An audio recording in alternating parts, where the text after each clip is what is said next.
صلى الله على محمد صلى الله عليه وسلم اللهم صل وسلم على سيدنا محمد وعلى آل سيدنا محمد.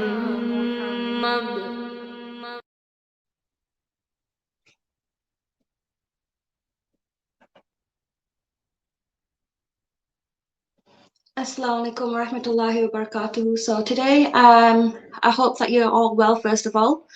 So today we're here, I'm here to discuss a topic about celebrating birthdays. Is it haram or is it halal?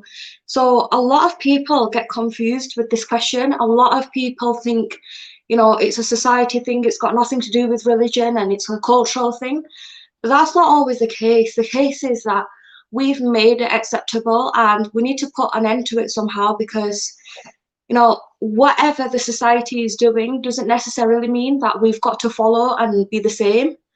So today is just going to be about explaining why it's actually haram and why actually you're not meant to celebrate birthdays. So it's just going to be really short and simple one today. I'm not going to take much of your time, and especially if you do have any other questions, firstly, I suggest that you go and read the books that I'm going to name as their evidence. A lot of people do always say that, why does the Quran always reflect back to the Torah or to the Bible?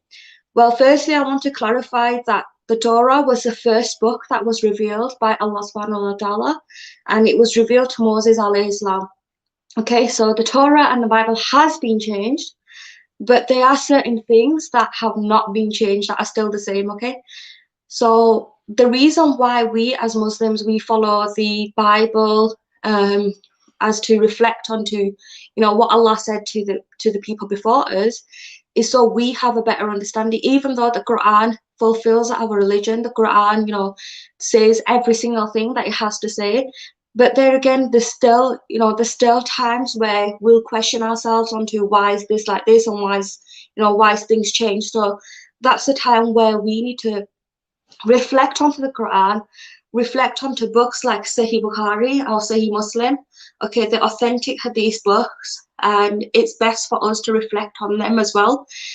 Just because the person who wrote it, the man for Saheeh Bukhari who wrote it, all his teachings and all the hadiths that he's recorded in his books are authentic by the Prophet Muhammad, may peace and blessings be upon him. So that's everything that the Prophet Muhammad taught us in the books.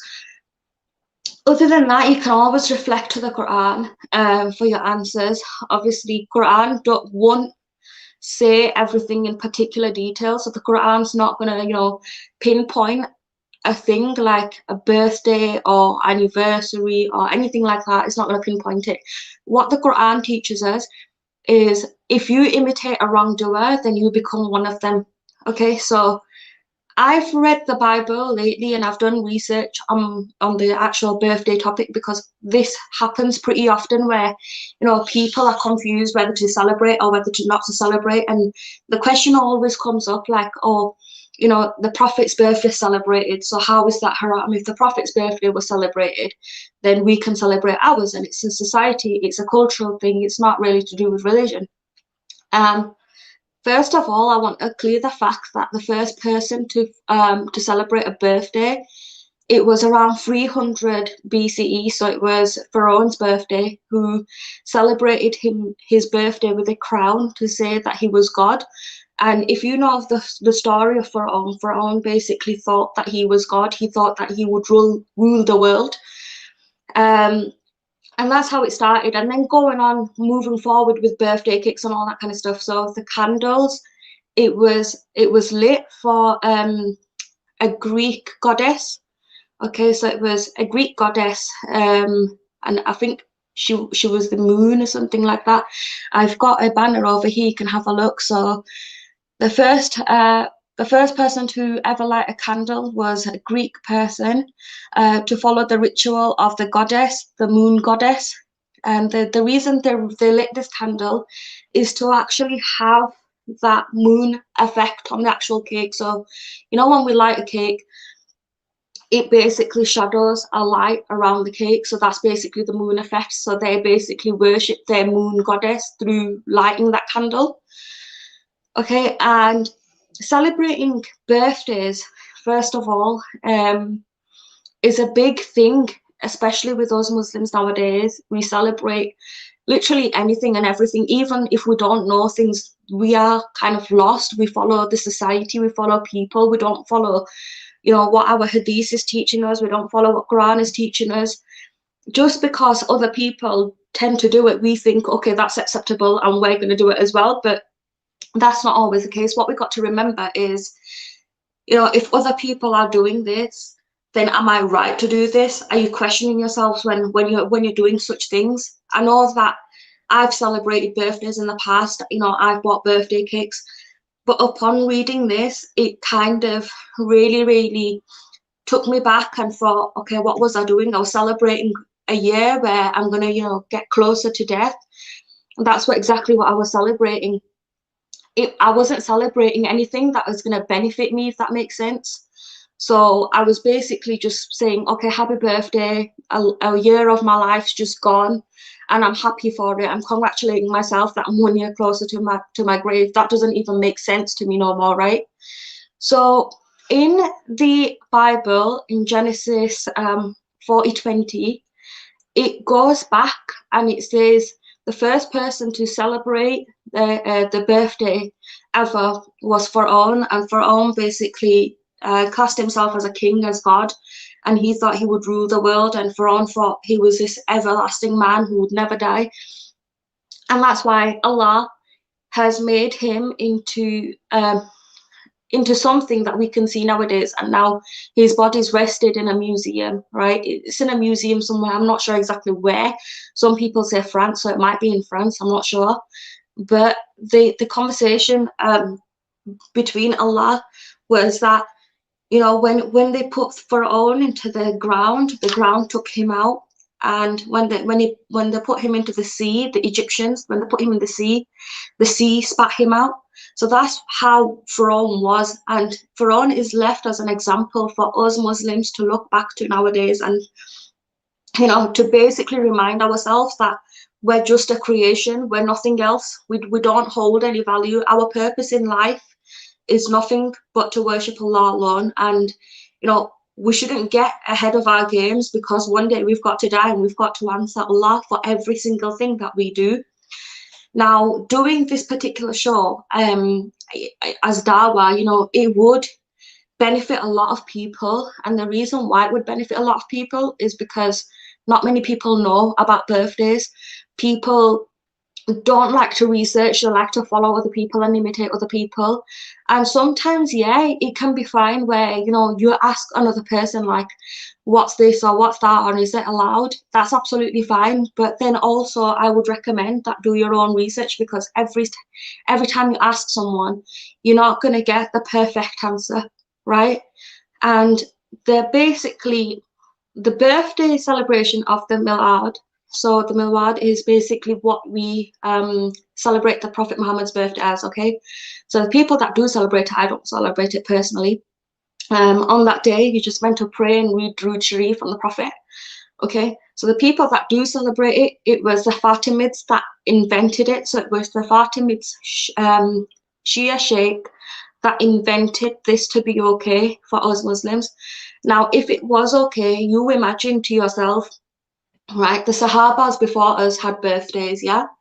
The Prophet had birthdays, Isa alayhi salam had birthday, Moses alayhi salam had birthday, all the companions of the Prophet Muhammad and all the messengers that came before him had a birthday, right? Now, our final and our last messenger is Prophet Muhammad sallallahu alaihi wasallam. May peace and blessings be upon him, right? If it was fine for us to celebrate birthdays, our Prophet would have celebrated his birthday, right? The Sahabas would have celebrated the Prophet's birthdays, right? The Prophet would have celebrated the Sahaba's birthday, right? Because at the end of the day, our prophet was the best of manners, right? He was kind to everyone. So why didn't our prophet say to the Sahabas that, you know, you're 40, well done, and happy birthday? Or why did no one say to the Prophet Muhammad that, you know, it's your birthday, happy birthday, let's go cut a cake? Because that you don't celebrate, right? That's something that you don't celebrate. And if you read, there's another Bible called the Shaitan's Bible, the Satan's Bible. Now it can be purchased or it can be read through like Kindle as well if you have Kindle. And in the Satan's Bible, it basically says the best of the people that are loved by Shaitan is the ones that celebrate their own birth. That's what the Shaitan likes from us, right? So obviously, if he likes it, then we're going against Allah's rule. Like that says it in the Satan's Bible. So they've got their own group of people. They set their own cult, and these are the people that follow the Shaitan. So they do all the work that Shaitan requires them to do, right? So in this Bible, it says the best of people that are loved by Shaitan are the ones that celebrate their own birthdays. So what I'm trying to say here now to you guys is it is haram, right?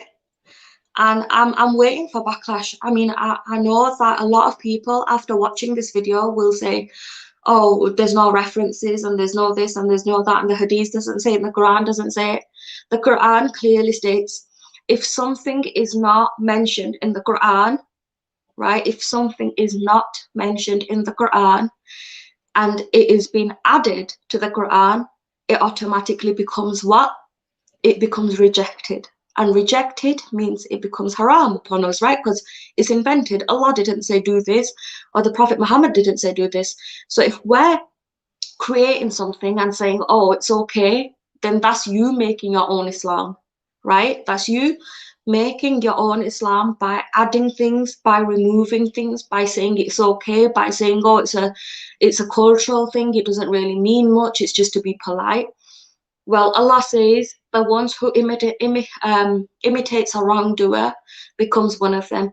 So nowadays, like my previous show dealing with dawah, apart from this channel, I also do a show for Consider This TV. And dealing with dawah, we spoke about how Christmas was celebrated okay, it was celebrated fine by Muslims. We spoke about New Year's, how that was celebrated fine. Now we're speaking about birthdays, how, you know, everything's turned fine. All these rituals that were happening back in days, you know, don't think that it's a thing that's been invented right now. Don't think that it's an innocent thing, because it's not. It's been invented years ago. It's been invented by Pharaoh. Some of the rituals have been invented by pagans, right? So if tomorrow, for example, someone says, you know, to cut your child into pieces and eat it, are you going to eat it? Are you going to follow what people say? Are you going to then say, oh, it's a cultural thing, everyone does it, so I can do it? Are you not going to use your own brains and question yourself, like, am I doing the right thing or not? And that's where the problems come nowadays, is because people are very ignorant and they don't like to learn and they don't like to listen. And when people like myself, when we reach out to people, then they say, oh, this person is making Islam hard, or, you know, is making her own Islam up, or there's no references. There's plenty of references, and I can keep going back and forth for this, and I'm never going to accept that celebrating birthdays are fine, because they're totally not fine. And I've said my part to why as well. So if anyone wants to read for references, it's in the Bible, Genesis 40:20. It says, the first person to celebrate the birthday was Pharaoh, who classed himself as a god. And then the Greek goddess, who basically represented the moon. Therefore, the Greeks lit candles to make that moon effect on the cake. And then the Fatimids made the Prophet's birthday, which is Milad, acceptable when it's not. Okay, if it was acceptable, like I said to you previously, all the Sahabas, all the companions of the prophets and prophets that came before would have celebrated their birthdays. Allah would have written that in the Quran, that there comes an occasion like Eid or Jummah or Eid al-Fitr or Eid al-Adha, Allah would have said in the Quran that there comes a day which is called a birthday, and you're fine to celebrate that. You're celebrating nothing apart from you're getting 1 year closer to your own death. That's what you're celebrating, okay? So that's my whole point of actually coming on the show today, and to explain that. There have been a lot of sheikhs that have put fatwas out there saying it's acceptable. You can't always follow people. Today, I might say, okay, let's give you an example. I might say wearing nail polish is acceptable, right? Does that mean that you're going to go do it? Right? We're going outside without no hijab on, wearing, tight fit clothes, it's acceptable. Are you going to do it? Go and do it. Drinking alcohol today is fine. Are you going to go and do it? So if you're not going to imitate me, right, if you're not going to follow what I'm going to say because you know I'm wrong, then why are you imitating scholars? Just because they've got followers? Just because they're famous? Or just because, just because they know how to brainwash people? Are you not going to go on your own research? You do have time. If you've got time to go and cut a birthday cake, if you've got time to go and celebrate one's birthday and put balloons up and put banners up and get a cake ready, then I'm sure you've got time to go and read the Quran. I'm sure you've got time to go and read the Hadith. I'm sure you've got time for, to go and look through the Bible and look at the past. Okay, you can't say because a sheikh's making it acceptable, that's permissible for you to do, because Allah says when the end of time comes, even the scholars will teach you the wrong things. Okay, now there's only a very few of us that will keep telling you what's right and what's wrong, and who knows, when life's never promised, you know what I mean, we might not live until tomorrow and teach you more things. So that's why I'm saying whatever you learn, take it in, absorb it like a sponge, and fit that into your life and make your life productive around that, right? Because everything that you do, you're going to be questioned for. Every single thing that you do, you're going to be questioned for by Allah. And life isn't, just to celebrate and enjoy and live. I'm not saying don't enjoy, don't live your life, and don't do good things. Of course, do good things. Of course, enjoy your life. But enjoy your life in a way where you're benefiting yourself, you're benefiting others, and mainly you're making Allah happy. Because if you're not making Allah happy, then what's the point of your enjoyment, right? It's just a waste of time. And that's why I'm going to keep saying anything that's not written in the Quran, anything that has not been quoted in the Hadith, right? Like saying Jummah Mubarak, for example, right? You can say Eid Mubarak, you can say Eid al-Adha Mubarak, Eid al-Fitr Mubarak, and the Jummah that comes after Eid, you can say Jummah Mubarak. In no Hadith or in no Quran, it says sends messages around and say Jummah Mubarak. The same way it doesn't say in the Hadith or the Quran that go around wishing happy birthday. It doesn't say go cutting cakes. It doesn't say start hanging balloons and banners and party poppers everywhere. It doesn't say that. So whatever that's not stated in the Quran and you're making it acceptable, like celebrating the Prophet's birthday, that is bid'ah. That is you inventing your own Islam. That is not permissible. That is not acceptable, and you shouldn't be doing it, right? And yeah, if you do have any references for me, if you do want to say, celebrating it is fine, are you just making Islam hard? Then I'm not making Islam hard. I'm just basically saying it as it is. I'm actually making Islam much more easier for you, because I'm saying to you, don't imitate the wrongdoers. So there's nowhere me, there's nowhere me fiddling with Islam. There's nowhere me changing that, removing things, adding things. There's nowhere. Right? So if you do have references for me, I suggest that you do drop your comments or reach out to me personally, and then we can talk about this conversation more in depth. But right now, I've said what I've had to say. Thank you all for whoever's come and listened today. Thank you all for your time. May Allah reward you and bless you and your families with health, wealth, and everything. Barakah. I'm just going to end the show today. Like I said to you, it was a very quick show, just because I wanted to really speak about this topic and let people know what they're doing is imitating the wrongdoers, and please stop doing that. I'm not going to teach you anything wrong. I'm not here to teach you anything wrong. I don't benefit out of it. I don't get paid for it. I'm teaching you out of my own knowledge and what I've read. And you're more than welcome to go and do your own research. If you do want to reach out to me again, then feel free to. Until then, Jazakallah khair. Assalamu alaikum. Sallallahu ala Muhammad, sallallahu alayhi wa sallam. Allahumma salli wa sallim ala Sayyidina Muhammad wa ala ali Sayyidina